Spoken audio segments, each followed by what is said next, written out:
Welcome back to the deep dive. You know why you're here, right?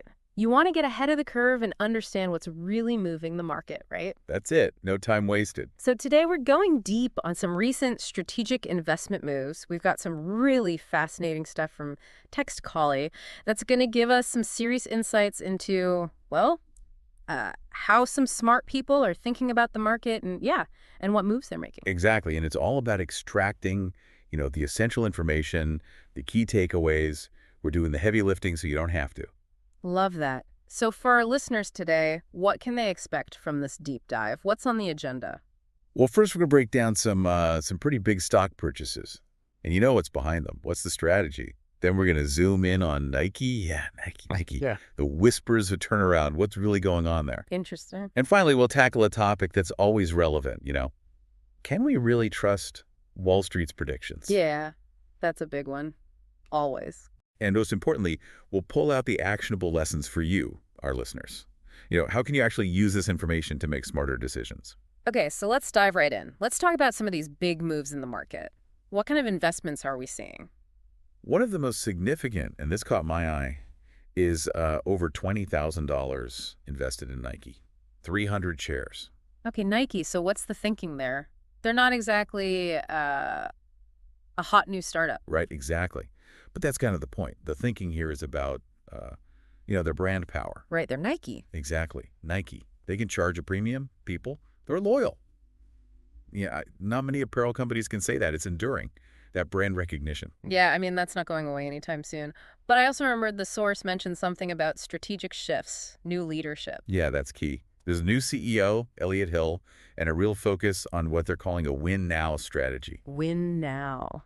I like the sound of that. So what does that actually mean for Nike? It means they're laser-focused on innovation, on fixing any kinks in their distribution, and really revitalizing the brand, making it cool again, And you know what else? The stock is trading near a 10-year low on a price-to-sales basis. Okay, now you've got my attention. That sounds like a deal. It could be. It could be. You're basically paying less for each dollar of Nike's sales. Think of it that way. So it's seen as a potentially rare entry point, into a truly iconic company. An iconic company, potentially at a bargain price. Now, what other moves caught your eye? Okay, so this one's a bit different. ELF Beauty, $62 a share.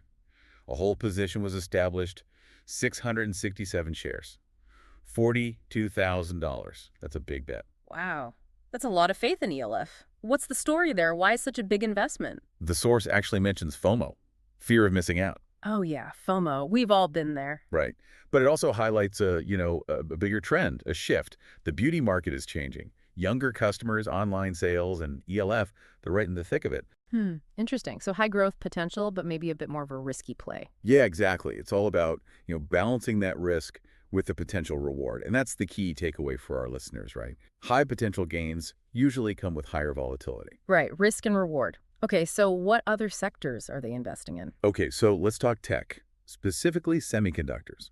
111 shares of AMD, Advanced Micro Devices, were bought at $106 a share. Total investment, around $12,000. AMD. Okay, semiconductors. And that's a play on the future of, everything, right? You got it. They're in everything. And AMD, they're a major player. So this investment, it's a vote of confidence in their, continued growth and their ability to innovate. It's a bet on their trajectory in a sector that's absolutely essential to the modern economy. Right. Semiconductors are definitely here to stay. Yeah. And I think there was one more investment that we wanted to highlight, and that was an increase in an existing position in SoFi Technologies. Yeah, SoFi. Added another $2,000 to that position.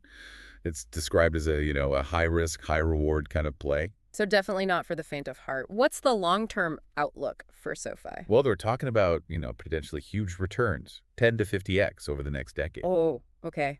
That's a bold prediction. Yeah, but remember, high risk, high reward. It's positioned as a calculated bet, for those who are really in it for the long haul and can handle the ups and downs. Okay, so we've got these different investments, Nike, ELF, AMD, SoFi. Are we seeing any sort of overarching strategy here? Like, is there a common thread that ties these investments together? Yeah, I think there is. It seems like they're focusing on, two main types of companies. Ones that are perceived as undervalued, like Nike, right? With that price-to-sales ratio. and then the high-growth potential companies, even if they're riskier, like ELF and so forth. So playing both sides of the field. In a way, yeah. Yeah. But the real key here, the unifying factor, is the long-term perspective. Right. Not getting caught up in the day-to-day swings. Exactly. It's about recognizing the potential for big gains down the line, riding out those dips and coming out ahead. And this is a huge takeaway for our listeners, right? It's about looking beyond the short-term noise and focusing on those companies that have real long-term value and growth prospects. Makes sense. All right, so let's shift gears a bit and dive deeper into one of those companies, Nike. The source talks about, potential turnaround. So before we get into the positive signs, maybe we should address the elephant in the room. What were some of the challenges that Nike has been facing recently? Yeah, so the source highlights a couple of key issues. Declining sales, that's a big one, and then some issues with inventory management. Okay, so kind of the bread and butter of any business, right? Right. You got to sell your product, and you got to manage it efficiently.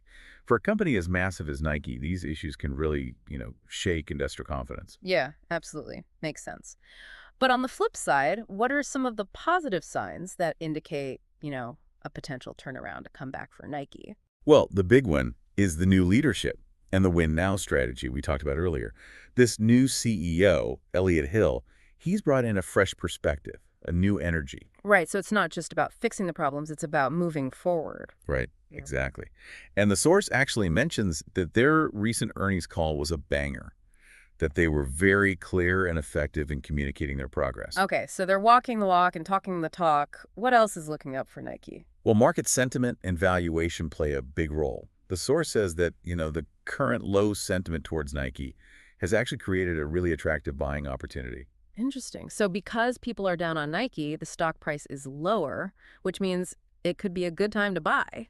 That's the thinking. It's like a sale on a quality product. And on top of that, you have to remember Nike's strengths.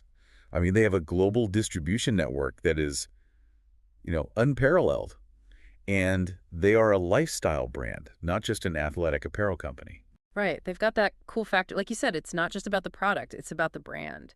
And is there any evidence that they're, actively innovating, trying new things? Yeah, absolutely.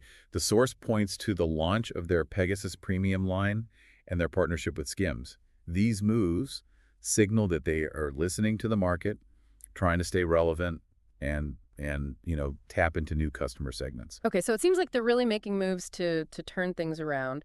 But is this going to be a quick fix, or are we talking about a longer process? Yeah, good question. The source says a full turnaround could take 2 to 3 years. Okay, so patience is key here. Absolutely. But with this new leadership, the strategic changes, and, the potential for a really attractive valuation, Nike could be a really smart buy for those who are in it for the long haul. So don't expect overnight miracles, but there's potential for a strong comeback. Now let's move on to something that I think a lot of our listeners will be interested in. The source takes a pretty critical look at Wall Street predictions. What are your thoughts on that? Yeah, I mean, sometimes those predictions, they miss the mark. And the source gives a great example from last year, from 2024. Back in December of 2023, you had these big institutions, Goldman Sachs, Wells Fargo, JP Morgan. They all released their price targets for the S&P 500 for the end of the year. Right. And what were their predictions? Their predictions were all clustered between 4,200 and 4,700. Okay, so pretty tight range there. And what actually happened? Well, the S&P 500 closed the year near 5,900. Wow, so they're way off. Yeah, significantly off. So does the source offer any insights into why these big institutions might have gotten it so wrong? Yeah, they talk about something called herd mentality. Basically, it's the tendency for, these big institutions to think and act alike. And when that happens, when everyone's following the same trends, the same assumptions, well, it can lead to, some pretty big inaccuracies. Right. Groupthink can be dangerous. So what's the lesson here for individual investors? Should we just ignore Wall Street's predictions altogether? Not necessarily. Yeah. It's more about, taking those predictions with a grain of salt, doing your own research, your own due diligence. Right. Don't just blindly follow the herd. And the source contrasts this with the idea of what they call sophisticated retail investors. What do they mean by that? They're talking about investors who do their homework, who, understand the fundamentals of the companies they're investing in. And the observation is that these investors, they often outperform Wall Street because they're not, swayed by the short-term noise. Okay, so it's not just about being a professional investor. It's about being an informed investor. Exactly. Right. And the key takeaway here is really powerful for our listeners, Trust your research and stay disciplined. Love that. Don't get caught up in the hype. Think for yourself. So as we wrap up this deep dive, what are some of the big picture lessons, some actionable advice that our listeners can take away and apply to their own investment strategies? Okay, well, first and foremost, focus on long-term growth. Yeah. As we've seen today, those short-term fluctuations, they're just noise. Right, the market's going to go up and down. Don't panic. Exactly. Focus on those companies with strong fundamentals, with a real potential for growth over the long term. Okay, long-term thinking. What else? This might sound counterintuitive, but embrace volatility. Wait, embrace volatility. Yeah. Market corrections, those dips, they can be scary, but they can also be opportunities. Right, buy low, sell high. Exactly. Those dips can give you a chance to buy into great companies at a lower price. Okay, so don't shy away from the dips. What's the next piece of advice? Diversify strategically. Don't put all your eggs in one basket. Right, spread the risk. Exactly. Build a portfolio that includes a mix of, high growth potential stocks and more established companies. It's all about balance. Got it. Diversification is key. And finally, what was that last piece of advice we talked about? Be discerning about Wall Street hype. Do your own research, Yeah. and don't be swayed by the often fickle opinions of institutional investors. Think for yourself. Be an informed investor. Exactly. This has been a really fascinating deep dive, really insightful look at some recent market moves. So as we wrap things up, what's the one key message that you want to leave our listeners with today? I'd say that, the current market, it offers some really unique opportunities for investors who are, informed and who have a long-term perspective. And the information we've looked at today, the investments in Nike, ELF, AMD, the discussion about Wall Street predictions, it all underscores the value of, continuously educating yourself and staying ahead of the curve. And for our listeners who are interested in exploring further, we've given you some great companies to start with. Nike, ELF Beauty, AMD. Right. Just remember, do your own research, form your own opinions, and think about this. What if those, seemingly small strategic moves that you make today based on your own research, what if they compound into significant returns over the next decade? That's something to think about. Thanks for joining us on the deep dive. Until next time.